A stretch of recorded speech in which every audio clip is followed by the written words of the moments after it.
Olá, profs! O tema que vamos conversar hoje envolve gamificação na educação. E vamos combinar, sejam analógicos ou digitais, a verdade é que o ser humano sempre demonstrou grande interesse e engajamento para apreciar e participar de jogos.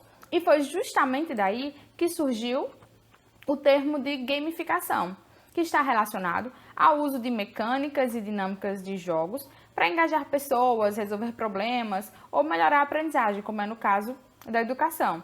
E sempre motivando a ações e comportamentos em ambientes fora do contexto de jogos. Então, quando a gente aplica a gamificação na educação, a gente está tentando justamente extrair esses elementos do ambiente de jogo para aplicar no nosso ambiente de sala de aula, no nosso ambiente de processo de ensino-aprendizagem qualquer, seja ela física ou virtual.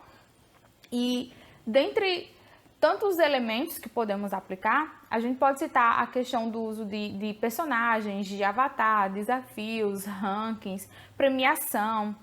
Vamos especificar um pouco melhor em alguns exemplos, mas os principais benefícios que envolve essa aplicação da gamificação é que a gente consegue uma maior interação social entre as partes envolvidas, entre os alunos, aluno e professor.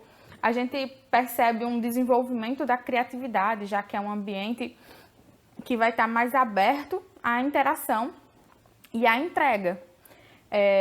Promoção do diálogo.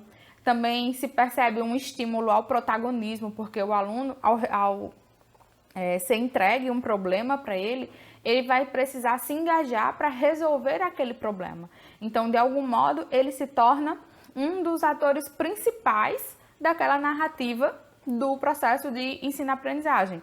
Sem falar o desenvolvimento de diversas competências socioemocionais que não seriam desenvolvidas em uma aula puramente expositiva. O principal contexto que a gente explora quando vai se aplicar a gamificação é a relação entre cooperação e competição. E é justamente daí que a gente tira o maior engajamento dos alunos. Mas é preciso ter muito cuidado para não exagerar na dose dessa competição e endosar a importância dessa cooperação. Por isso que é tão interessante que a proposta de gamificação aconteça em grupos, porque vai haver sim a competição saudável, que é até interessante para a superação dos desafios e etc.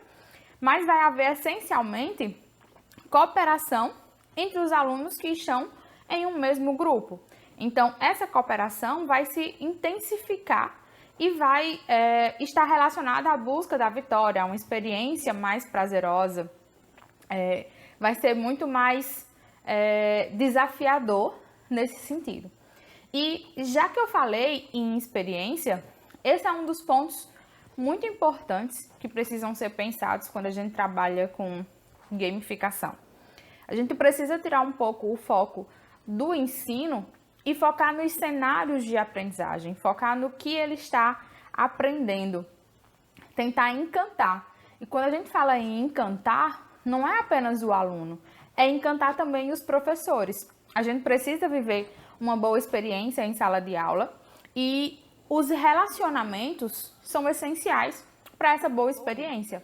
Então, encante, pense em toda uma narrativa, em toda uma estratégia para que, de fato, o aluno se veja em um outro ambiente, em um outro cenário, em uma imersão.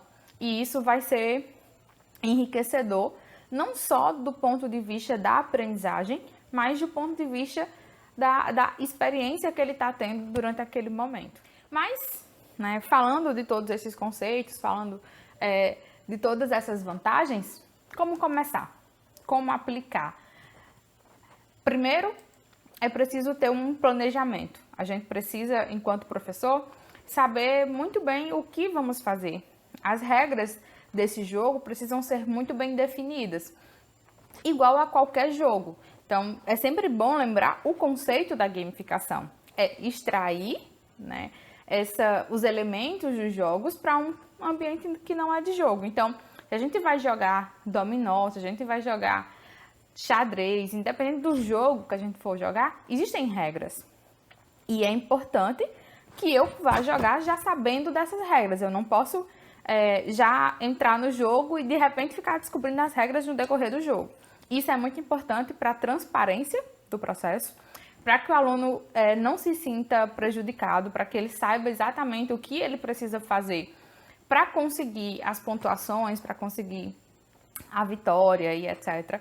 Então, as regras precisam ser muito bem definidas, precisa estar tudo claro antes do início do game, antes do início do processo de gamificação. Podemos utilizar de imersão, como eu já falei, que para a experiência é muito interessante. Então, é possível preparar o cenário, é possível utilizar de expectativa de conflito, de soluções de problemas, utilizar a ideia de uma competição para que fuja daquele padrão normal de sala de aula, o professor está lá na frente e só está tendo aquela aula expositiva. E é muito importante que se pense também no resultado, porque nós, enquanto professores, precisamos de avaliação, precisamos mensurar se deu certo ou se não deu certo.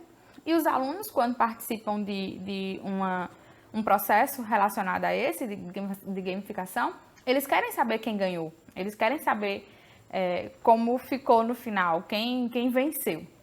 Então, é preciso estabelecer um sistema de medição, também pré-estabelecido durante o planejamento, que as regras estejam claras antes da aplicação, que eles saibam exatamente como vai funcionar, tá?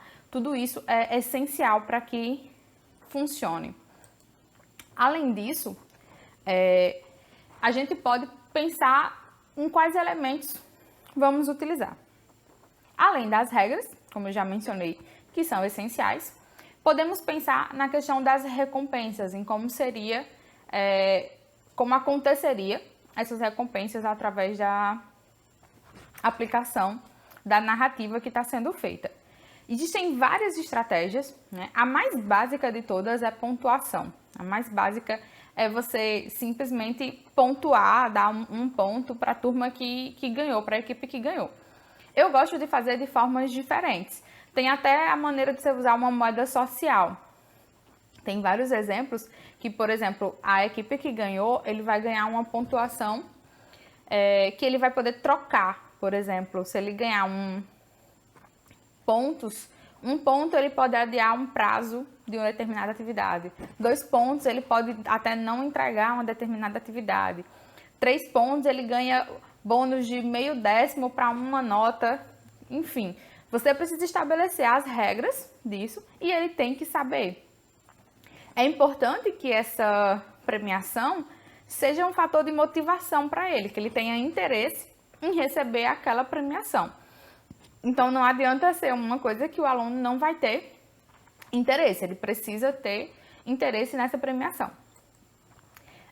Feedback é essencial. Apontar quando o aluno acertou, apontar quando o aluno errou. Mas não é só isso, é apontar encorajando. Então, se ele acertou, poxa, parabéns, que legal, agora você vai conseguir ir mais longe, você vai conseguir fazer mais e você vai acrescentando no desafio. E se ele não conseguiu, também não desanime apenas, não diga só errou e pronto. Se ele não conseguiu, você fala, que pena, você não obteve êxito, mas faltou muito pouco para que você conseguisse. Tenta de novo, tenta mais uma vez. Realmente se parece muito com a didática, com a dinâmica que já existem nos jogos, se vocês pararem para pensar. Então, a gente vai tentar extrair, né, desses critérios, desses designs, para o nosso ambiente. E, inclusive, extraindo também níveis de dificuldade. A gente também pode utilizar níveis nos desafios. Começar no nível mais fácil e aí vai subindo o nível de dificuldade de acordo com a evolução dos alunos. Tudo isso, quem vai editar é cada professor dentro do seu planejamento, dentro do assunto que ele vai trabalhar. É muito importante que a gente trabalhe, né, os temas que, infelizmente, a gente ainda está preso a um conteúdo, a gente ainda está preso a uma matriz curricular. Então, é preciso que se trabalhe esses conteúdos. Então, cada professor vai pensar em maneiras de desenhar o seu jogo utilizando esses elementos, tá? Então, só refrisando para que ninguém esqueça, os mais básicos. Tem que ter desafios, tem que ter premiação, né? Pontuação, moeda social, alguma coisa que motive o aluno. Podemos pensar em cenários, que não seja a sala de aula. Então, mesmo que o jogo, o game aconteça na sala de aula, mas a gente gerar um contexto que faça a imersão para que o aluno imagine que está em outro lugar, né? Exercite a criatividade. E personagens, como o uso do avatar.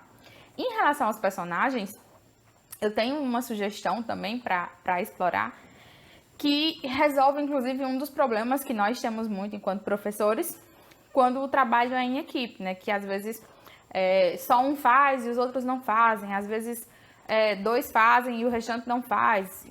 Sempre tem essa problemática. Na gamificação, nós podemos atribuir papéis. Eu trouxe alguns exemplos de papéis, 4 papéis para que vocês pensem e vejam como exemplo, mas vocês vão definir os papéis de acordo com as necessidades de vocês, tá? Um primeiro papel que poderia existir em qualquer game é o articulador ou mediador. Ele facilitaria muito para que ele fosse o ponto de comunicação entre as equipes, entre a equipe e o professor, para que o professor não precisasse se comunicar com todos os alunos. De repente, numa sala com 30 alunos, se a gente for criar um grupo, vai gerar muito barulho, muito ruído e vai ser difícil coletar informações. Então, o professor estabelece um articulador ou um mediador em cada grupo, em cada equipe, e monta um grupo só com esses mediadores. E eles são os responsáveis para passar as informações do que está acontecendo, do que está dando certo, do que não está dando certo. Já é uma maneira de engajar essa pessoa. Podemos ter um papel também de apresentador. Então, ajudar os alunos a perceberem suas aptidões, a descobrirem no que eles são melhores. É muito importante isso durante a fase escolar. Então, perceber, isso seja ela no ensino básico ou no ensino superior. Então, determinar alguém para ser apresentador e ele vai ser o responsável por organizar o trabalho final e apresentar. Já é uma maneira de ter mais alguém com garantia de trabalho. Redator. Às vezes cada um faz uma parte e aí tá ótimo porque todo mundo trabalhou, mas depois na hora de nos entregar vira uma coxa de retalho. Então o redator ele poderia ser quem vai costurar isso, quem vai organizar e fazer com que tudo se pareça um trabalho só, com que tudo realmente se torne um trabalho só. E eu sempre gosto também do relator, que é quem vai me gerar uma espécie de resumo, um relatório de fato sobre a equipe dele. Ele precisa me dizer como funcionou o papel de cada um e etc. E eu coloco como incentivo para que ele seja honesto, que a nota dele depende da qualidade do relatório. Então, todos acabam se engajando porque sabe que o relator vai precisar relatar e se o relator não relatar, ele é quem seria prejudicado. Então, se torna um ambiente onde todo mundo está envolvido de alguma forma. Claro que isso são apenas exemplos que eu utilizo em algumas das minhas disciplinas, mas que vocês podem usar a criatividade de vocês de acordo com a quantidade de membros na equipe que vocês vão traçar, de acordo com a demanda que vocês vão ter, enfim. É importante que vocês também exercitem a criatividade de vocês. Outro ponto que não pode faltar quando a gente trabalha com gamificação é o storytelling, que nada mais é do que uma história bem contada. E aí se relaciona justamente com a narrativa do cenário que a gente está falando. A gente precisa envolver o aluno numa história.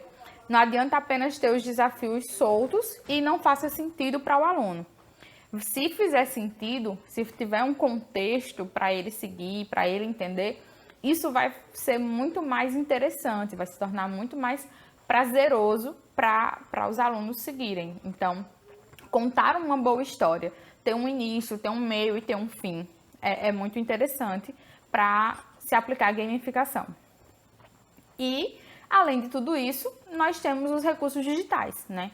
Cada um precisa pensar em, dentro desse cenário, A gamificação não precisa de recursos digitais, ela pode ser aplicada sem nenhum recurso digital. Mas, se a gente utiliza recurso digital, aumenta o engajamento, aumenta a inovação, aumenta a chance de que os alunos achem interessante, achem diferente, etc. E aí já existem várias ferramentas, vários recursos que são temas para outras aulas, para outros momentos. E aí eu já deixo a reflexão para vocês. Agora que já conhecem um pouco mais sobre gamificação, que ferramentas vocês utilizariam para potencializar os games de vocês em sala de aula, né? Quais ferramentas vocês utilizariam para promover maior interação durante essas atividades? Então, já fica essa reflexão. E para a gente encerrar, tem 5 pontos que são muito importantes quando se trabalha gamificação em uma sala de aula. Comunicação entre a equipe e professor, entre as equipes de um modo geral. Resiliência, nem tudo vai sair perfeito de primeira vez, principalmente. Alguns desafios vão acontecer, alguns problemas vão acontecer e a gente precisa entender que está tudo bem e corrigir, entender e ir melhorando. Colaboração, responsabilidade e empatia.